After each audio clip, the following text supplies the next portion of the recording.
Bienvenue à toutes et à tous. Vous écoutez la rétrospective de l'actualité saillante de la semaine sur Sud FM. Discours à la nation du 31 décembre 2020. Le chef de l'État Macky Sall s'est adressé au peuple sénégalais en abordant plusieurs points, dont notamment celui lié à l'introduction d'un module en éducation sexuelle. Le président de la République se veut clair. Cela n'aura jamais lieu. Amadou Moustapha Dieng. Tant que je serai à la tête de ces pays, ceci n'aura jamais lieu. Encore une réponse tranchée du président Macky Sall pour mettre fin à la polémique née du débat sur l'introduction de l'éducation sexuelle dans les curricula du Sénégal. Lors de l'entretien accordé à certains journalistes, la rédactrice en chef de Sud FM Sen Radio a posé la question au président Macky Sall concernant ce débat. Voici sa réponse. Personne ne peut changer notre position parce que nos valeurs ne nous permettent pas de faire certaines choses. Et ceux qui pensent qu'ils vont nous tordre la main en nous donnant de l'argent, ils n'ont qu'à garder leur argent. Le gouvernement n'acceptera jamais que ce genre d'éducation soit imposé au Sénégal. L'UNESCO ne peut pas le faire, les Nations Unies aussi, parce que nous sommes un pays souverain et c'est nous qui définissons nos programmes, c'est nous qui décidons de quoi apprendre à nos enfants. Donc, que les Sénégalais se rassurent, tant que vous n'avez pas entendu le gouvernement prendre des décisions, ne vous inquiétez pas. Le président Macky Sall va même plus loin et indique à tous les partenaires du Sénégal que même avec des financements à l'appui, ce type de projet ne pourra pas être mis en œuvre ici dans le pays. Je l'ai dit à tous nos partenaires que nous ne l'accepterons jamais. Nous, nos valeurs ne nous permettent pas cela. Nous ne leur imposons pas nos valeurs. Donc, eux ne peuvent pas non plus nous forcer les valeurs. Nous ne le ferons pas pour de l'argent, nous ne le ferons pas pour des coopérations. Ça, je le dis à haute et intelligible voix et tous les partenaires doivent le savoir. J'ai été étonné quand j'ai entendu cela. Certains m'ont dit que c'était lors d'un séminaire, lors d'un atelier. Si c'est l'UNESCO qui a proposé cela,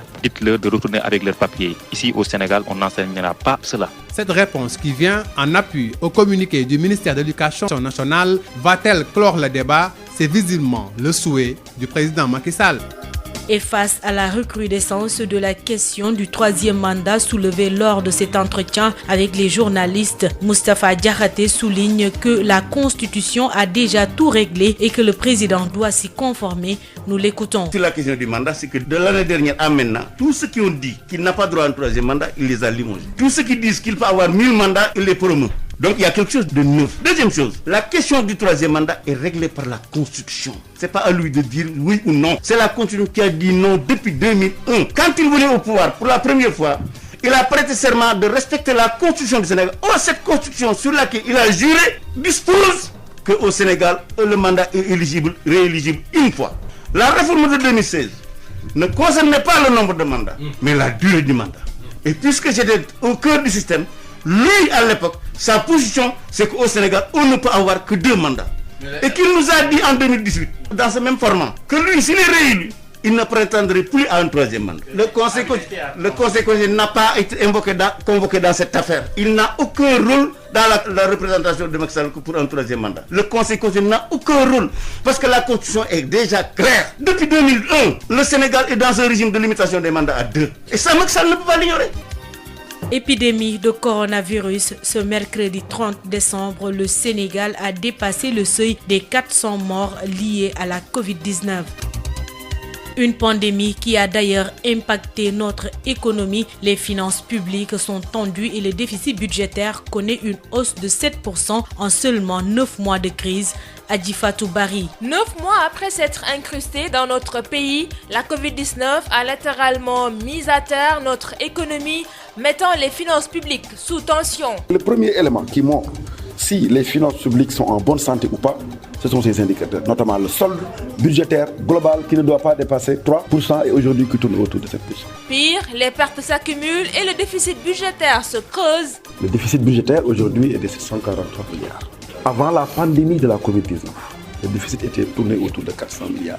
Et ça, c'est une option du gouvernement du Sénégal. Si on se réfère aux lois de finances initiales et aux lois de finances rectificatives, le gouvernement, il ne faut pas l'oublier, a pris en charge le financement du fonds force Covid-19 doté de 1000 milliards. Ce sont là les résultats d'une étude menée par professeur Abdelaziz Kébé, professeur agrégé de droit public. Selon lui, les mesures restrictives prises pour lutter contre la propagation du virus n'ont pas totalement arrangé les choses. Parce qu'avec les mesures de restriction des libertés, il n'y a pas de consommation. Vous savez que nous, au Sénégal, notre système fiscal est un système de consommation. Si on a 1000 milliards, 70% nous proviennent des impôts de consommation. Dans cette étude menée pour l'ONG 3D, il ressort que le plan de relance proposé par l'État a permis d'atténuer le choc subi par l'économie sénégalaise, même si des limites sont relevées, ce qui prouve que la Covid-19 est bien une crise sanitaire à relance économique. Disparition du maire de Dalifort, Idrissa Diallo, est décédé ce lundi à l'hôpital général Idrissa Pouye de Grand Yoff. Idrissa Diallo était membre de la coalition politique Taxawu Ndakaaru. Écoutons à ce propos Babacar Thioiba, conseiller politique de Khalifa Sall. C'est avec beaucoup de consternation que nous avons appris le rappel à Allah de Idrissa Diallo. C'était un homme d'une grande dignité, un homme d'un engagement sincère. Et quand je parle d'engagement, je parle d'engagement patriotique. C'était un homme déterminé et pour nous, pour le Sénégal, pour la nation, c'est une grosse perte. Et pas seulement pour nous qui sommes membres de Taxawu Sénégal.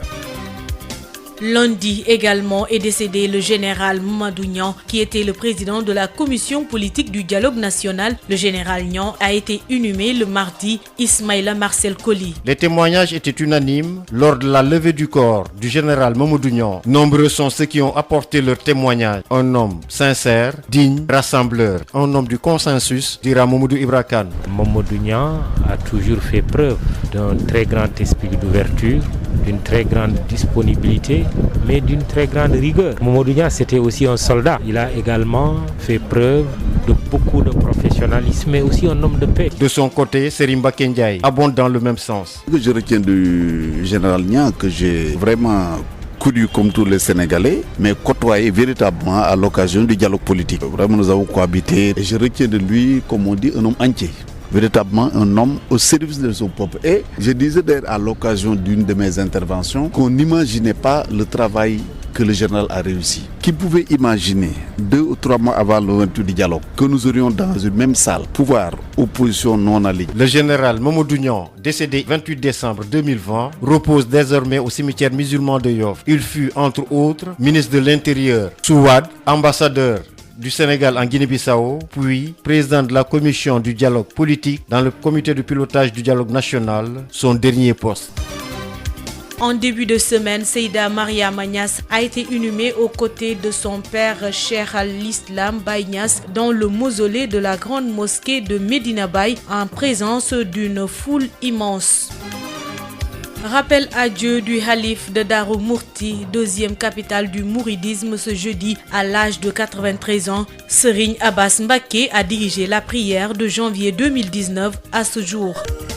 Ainsi prend fin la rétrospective des faits marquants de la semaine sur Sud FM Sen Radio. Rendez-vous dimanche prochain et meilleurs vœux à toutes et à tous. dal leen jàmm ci jotaay bi fësal xibaar yi gënoon a am solo benn ci ayu bés fi ci Sud FM. Discours à la nation bu fanweeri fan ak benn ci weeru décembre atum 2020 njiitum réew mi Macky Sall moo yëkkati ay kaddu jëmle ci peuple sénégalais bi ci noonee sax mu addu ci ponk yu bëri rawatina bi jëm ci li ñuy xamle wàllum introduction wu benn module ci wàllum éducation sexuelle. Président de la République di ci indi ay leeral xamle ni loolu du mës a am. Amadou Moustapha Dieng. Tant que je serai à la tête de ces pays, ceci n'aura jamais lieu. ab tontu bu leer nañ jëm ci wàllu li ñuy laam-laamee ndax dañuy dugal njàngale muy wax ci wàllu sëy ci daara yi lu ni mel président Macky Sall doon na ki tontu ni ki tey ginnaaw bi nga xamee ne mi ngi doon amal waxtaan bu yaatu ak lenn ki journaliste yi nga xam ne kenn ki ñoom di rédactrice en chef bu Sud FM Sen Radio doon na ko laaj boobule lii la ki tontu. Personne ne peut changer notre position parce que non. kenn mënul soppi suñu taxawaay ci mbir moomulee ndax suñuy ngëm-ngëm suñuy mbaax ak suñuy mbatit mbayuñu ñuy doxalee noonu te nguur gi di musa nangu ñu andi koppar ngir dugal fi loo xam ne méngool ak suñu mbaax loolu moom na seen xel dal muy UNESCO muy Nations Unies ñun Sénégal dañoo moom suñu bopp ci wàllu doxalin te ñooy xool li ñuy bëgg jàngal suñu doom daal di koy dugal ci programme bi. ma prendre des décisions ne vous inquiétez pas. président Macky Sall yamu ca mi ngi sax dem bay xamal ne bépp kuréel bu jàppale réewu Sénégal donte sax da ngay andi xaalis ci mim réew duñ ko nangu benn yoon. Nous l'accepterons jamais. nous non pas. wax naa ko suñu partenaire yëpp ñun duñu mës a nangu loolu muy UNESCO moo xam ku mënti doon na nga xam ne daal fii moom ci réew mi donte da nga andi xaalis sax bu doxal say programme yooyu programme moom du fi dox bu fekkee ne ñoom ñoo ko andi woon maa ngi déggee na defoon sax benn rencontre fële ca Saly nañ jël seen kéet yóbbuwaat ko ndax fii moom Sénégal loolu du fi dox. Avec leurs papiers ici au Sénégal on n'enseignera pas cela. tontu bile ñëw tegu ci bataaxal bi nga xam ne ministère bi yooyu lépp jëm ci wàllu njàng ci daara yi suufee jot na ko génnee ñëw ngir fay coow li nga xam ne boobu ba léegi juddu woon na fii laaj bi moo di ndaxam dina ko fay am déet di ci kanam rawali gët.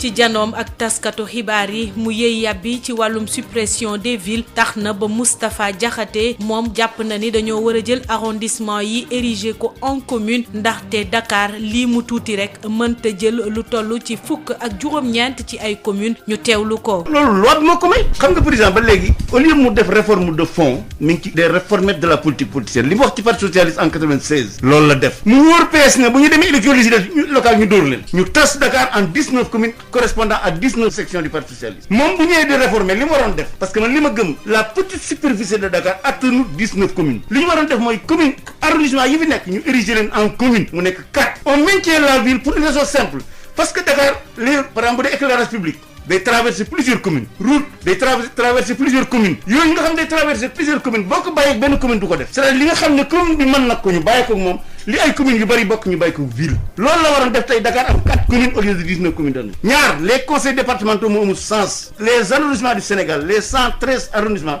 ñu ériger leen en commune xam nga loolu tax président la du ko def il est dans la politique politicienne parce que politiciens yi li ñu bëgg mooy 557 communes 557 maires.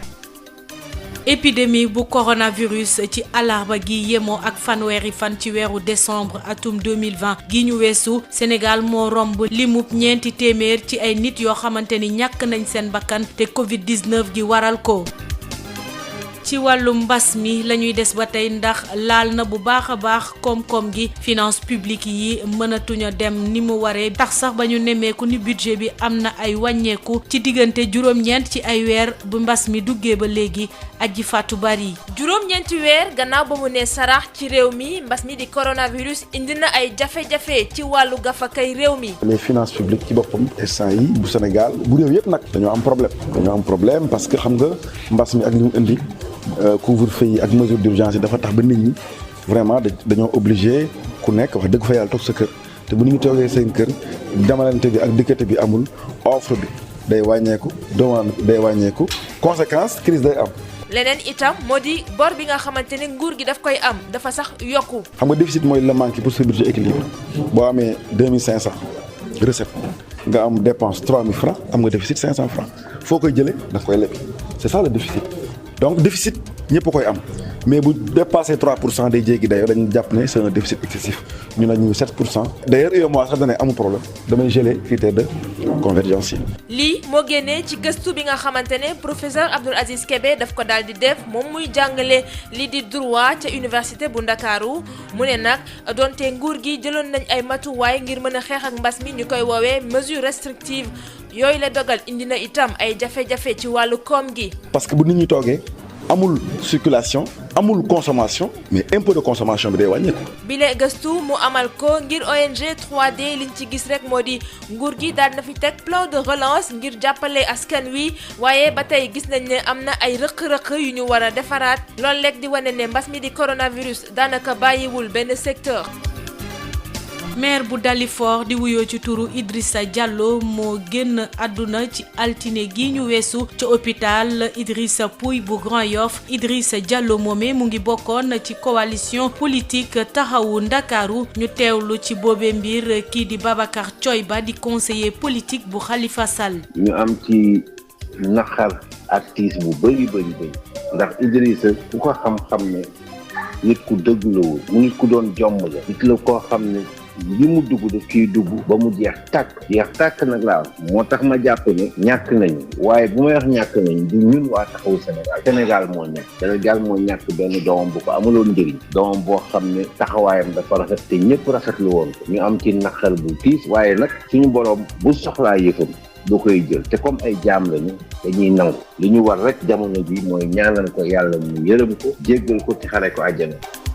lundi noone kii di général Mamadou Niang moom it génn àdduna moom mi nekkoon président bu commission politique bu dialogue national général Niang ñu ngi ko jébal boromam ci talaata gi. Ismaïla Marcel Coly. ci biñ koy jullee ci jàkk Omarienne kaddu yi benn la général Niang ku baaxoon la ku woyofoon la te ku mënoon boole ay nit lañu ki xam le lu ñu mel mooy Mamadou Ibra Kane. général Niang li ma mën a jàpp ci moom mooy nitu jàmm la woon ñaw di boole sénégalais yi rawatina nag acteur politique ci loo xamante ni ci déggoo ci ni ñu war a yoree réew mi soldaaru démocratie soldaaru république. yile kaddu Serigne Mbacké Ndiaye bokk ci langue politique bi daan na ko feelu ci benn wàll ga du dellu siyaat ci li mu xamoon ci dem ci yàlla bi jëlee. waaw ma gis ni nit la ko nga xam nit ku yaatu nit ku ubbeeku man dama daan ñëw souvent di ko wax mais général arrêtez la discussion bi parce que lii nii la war a demee démocratie la mu ni ma yow da ngay wax en tant que homme politique man dama en tant que père de famille li ma nekk père de famille moo tax mu mën a dajale ci salle bi ñoo nga xam ni y a 2 mois de cela daawu ñoon wax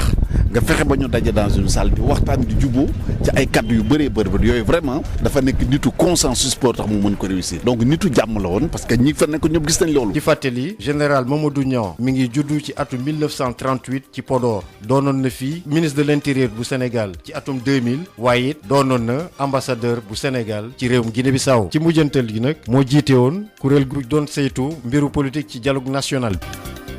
Seyda Mariama Niass jébbal nañ ko boromam fi mu ne nii mu ngi nekk ci wetu Cheikh al Islam Baye Niass loolee ñu ngi ko def nag ci mausolée bu grande mosquée bu nekkee ca Medina Baye ci teewaayu lim gu takku ci ay nit. xalifa bu Daaru Muxti nekk ñaareeli diwaan bi gën a fës ci wàllum mouridisme moo génn àdduna ci alxames gi ginnaaw ba mu amoon lu toll ci juróom-ñeent fukk ak ñett ci ay at Serigne Abbas Mbacké moo doon jiite julli yi foofe daanaka ci ndorteelu atuma 2019 ba nëgëni.